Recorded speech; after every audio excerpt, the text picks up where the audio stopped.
Welcome everyone, and this is the fourth game in a best out of 7 between two excellent Terran and Protoss players. This show match is sponsored by DesroFighting.com. Desro is a great Protoss coach, so for all your coaching needs, be sure to go to DesroFighting.com. Also, you can watch his stream. He streams a lot. Justin TV, justin.tv/DesroFighting or DesroFighting.com/stream. We're now on the map Shattered Temple. I am your host, EdwardStarcraft, with their co-host, Digiwombat. And here we're looking at the two close positions between these players. Spawning at the top-hand side, we have the purple Terran player. He is SixjaxDDE. And spawning at the left-hand side, we have the Protoss player. He is the green Protoss player, VTPerfect. Now this should be interesting. I mean, we've seen some longer matches, some shorter matches between these players, and you know, I'm really curious how these close spawn positions will affect their play. I mean, most of these players, you know, DDE and Perfect, have opened up with you know, 1 or 2 or maybe even 3 unit producing building fast expand, and they've been opting for more of a macro game. Okay, I lied a bit. Perfect opened up with a 4-gate expand last game, but he did expand. He tried to macro. Yeah, I mean, the main point is most people try to expand relatively early. And here, I mean, it's going to be a bit harder to expand because, I mean, once you expand, the distance between your expansion and your opponent's base is so close. You really have to play differently. I mean, this is difficult sometimes in some matchups, but at the same time, it shows how well a player can adapt to the changing conditions. And it's kind of funny that both players actually you know, scout at the farther positions. I'm not sure if they realized that this was not the MLG version or the GSL version that doesn't allow close spawn positions. Now it looks like Perfect will get a probe into DDE's base. Ooh, not going to get it in actually because DDE has vision. So Perfect does not know what is going on at all in DDE's base. That's pretty nice. I gotta say, real quick, I love that. Like, I mean, obviously both of these players, they sort of favor, you know, early aggression and then a very strong attack mid game. Neither of them seem to care much for the late game or trying to get, you know, like up to 5 base or anything crazy like that. So in these close ground positions, I'm very curious to see, like, is Perfect, now that he knows they're in close ground, is he going to try to switch it up in 4-gate? Is he going to be worried about early Terran aggression? You know, will DDE goes super aggressive early game, because these close ground positions will definitely, I mean, it'll mean basically 2 base. Like, I don't see either of these guys taking a third, unless something goes really crazy.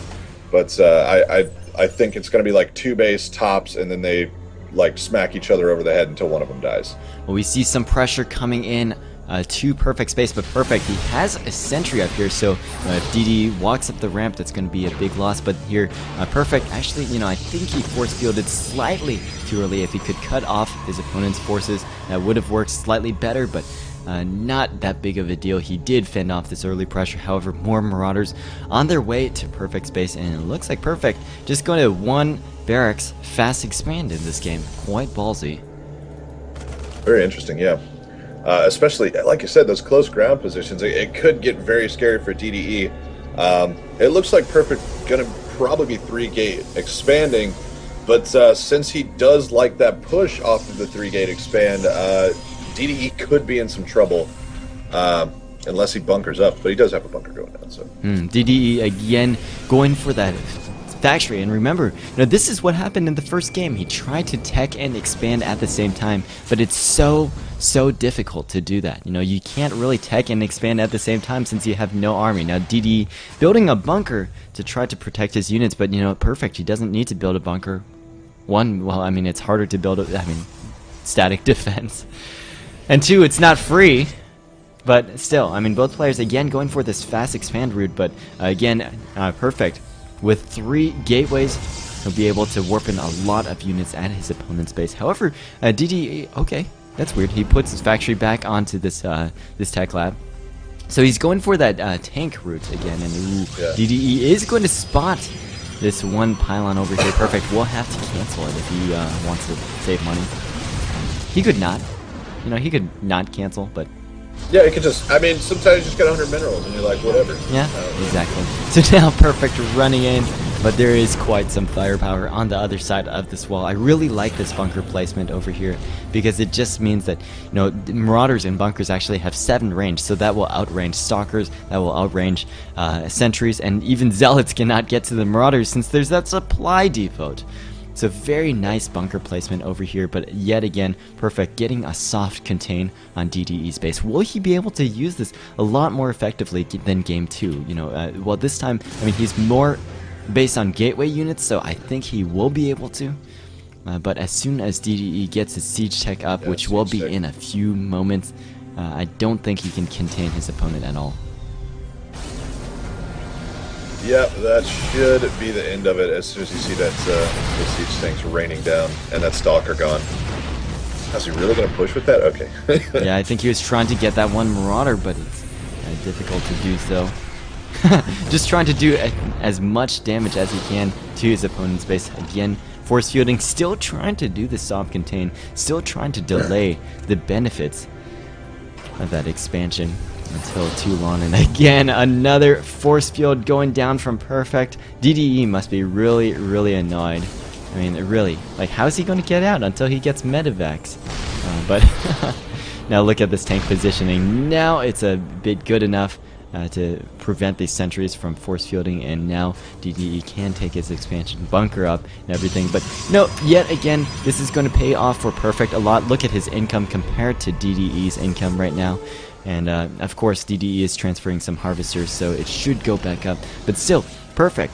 He had higher income for a little bit. And let's see what he was able to do with it. He actually has 2 robotics facilities, so he's going to be able to pump out quite a few Immortals, which will be, and probably tech into Colossi, because there are a decent number of Marines here from DDE.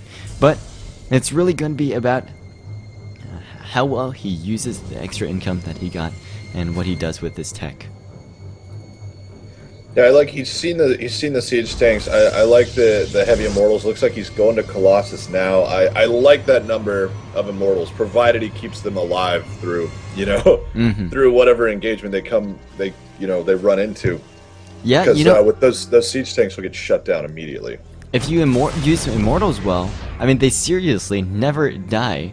Now, oh, nice job here from Perfect, kind of moving out his units a bit earlier.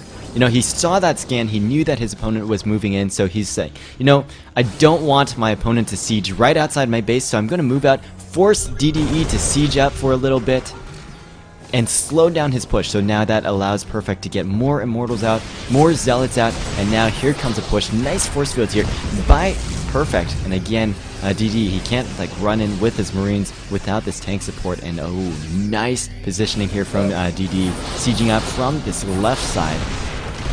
Yet again, these Marines cannot go in and tank damage for the siege tanks, but this is becoming a very difficult position for Perfect. It looks like he's going to try to push in. He's going to try to take out these tanks as quickly as possible. He takes down 2 tanks. More Marines going down very quickly, but this is looking very, very difficult for Perfect. He didn't get his tech up in time. You can see 2 Colossi coming out right now, but he pushed in slightly too early. And this is going to hurt him a lot. Now he doesn't have enough units to really support his Colossus. And it looks like he might even lose all of the probes out here. 1 Colossus coming over here. The Colossus taking heavy damage. They don't even have enough range to take out the siege tanks. And I think DDE may have taken this game yet again. It's a bit too early to call, but now Perfect. He lost his expansion. He's going to lose every single one of those probes. And I don't know how he's going to come back. I don't think he has quite enough up in that base, but DDE is a little bit low. Now he does have some in the back there, so it'd be pretty good. He probably should heal him up, but all those medevacs are pretty much out of energy. So with perfect micro from Perfect, he might be able to pull it off, but it's going to be way too hard to get in on those siege tanks, so DDE is going to have to overcommit his units, make a mistake there. Yeah, Perfect. gonna have a very hard time getting anything done here. Yeah, and you see what DDE has been doing. He's been just stimming up a few units, moving up to do a little bit of damage, and once Perfect tries to retaliate, then Siege can do a lot of damage. Now he takes down one of the robotics facilities, which is really nice, and now Perfect trying to move out for his last blow, but now DDE even has tanks out, and there is the Yi. Is that meant to be a Korean GG? Maybe it's like a soft G. I don't know. Yi. Like it's That's how Koreans say GG. I'll just leave it at that. Congratulations to DDE. Good enough. For taking this match. This is now 2-2. Wow.